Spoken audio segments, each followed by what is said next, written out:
really is crazy being a fucking dad, especially because they don't know I kidnapped somebody. Like she has no idea. She has no idea I'm a savage.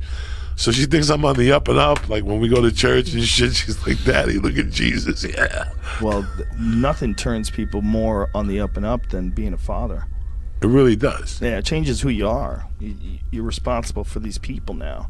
And you have to think of things differently. You have to make sure that you provide. You have to make sure that they're taken care of. You got to give them love. It's like, whoo, it's an intense world, and you feel more vulnerable, and it's just the world around you opens up, and you also have more empathy. I have way more empathy for people now because I'm becoming, as you're raising children, you're seeing how they develop, and then you're considering how other people have been mistreated and how things have gone terribly wrong. They've been abused and beaten and fucked up and left in terrible situations. And you realize that so much of what happens with people with even terrible behavior comes from other terrible behavior. Like they didn't get a chance to stop the cycle.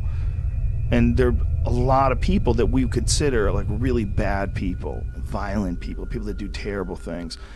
We don't even realize that so many of them are a product of violence. Like they're a product of someone doing it to them. Like they're trying to get back at the world for all the horrible shit that's been done to them. And there was no one there to put a stop to it. There was no one there to save them. There was no one there to protect them. And this is what we're seeing when we see fucked up people. We always just think of it as fucked up people. But that fucked up person is the product of some terrible things that have happened to them almost universally.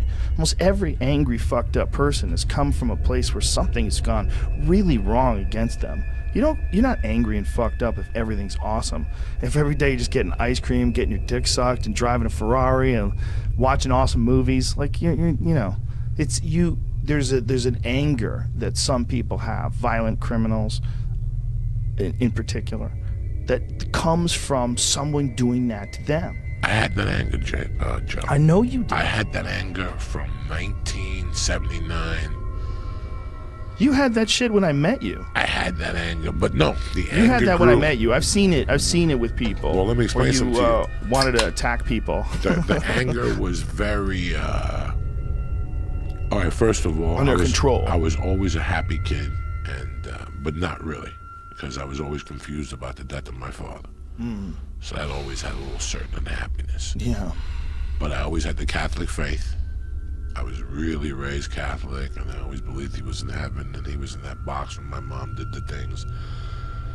So that eased the pain a little bit. And my mother's death was just fucking horrifying. And that broke the central nervous system belief system. That broke your belief in the world. How can there be a God that takes a mother away from a child? When you're 16 and you wrap that around your head, there's not a good result. It's not going to be a good result. So how I lashed out was by robbing you. That was the only weapon I had in the world, was to rob you. Joe Rogan fucked with me, this studio would get robbed and lit on fucking fire. And Joe knew it was me, and what the fuck was he gonna do? I'm with Carmine. What the fuck you gonna do? You call the cops, it's Carmine who's gonna answer the phone. Next time, don't fuck with me. You'll know next time not to fuck with me. When I tell you to give me that gram of coke, and I'll pay you on Friday, you'll fucking give it to me, all right? Because that's what it was. It was simple shit like that. Right. Like, Joe, give me $100. I'm broke. Joey, I don't have $100. Okay. Then I rob your fucking house. You should have given me $100. I was lashing out at the fucking world. Right. Number two, the other issue I had is I lost a child. I was not ready for that child at all. I loved that little girl with all my heart, but I was not ready for her at all. My intentions were good, but the result was not going to be well. I was not ready. And because I lost that child, and I'm in no contact with that child, it makes me the better father that I am today. This is never going to happen to me again.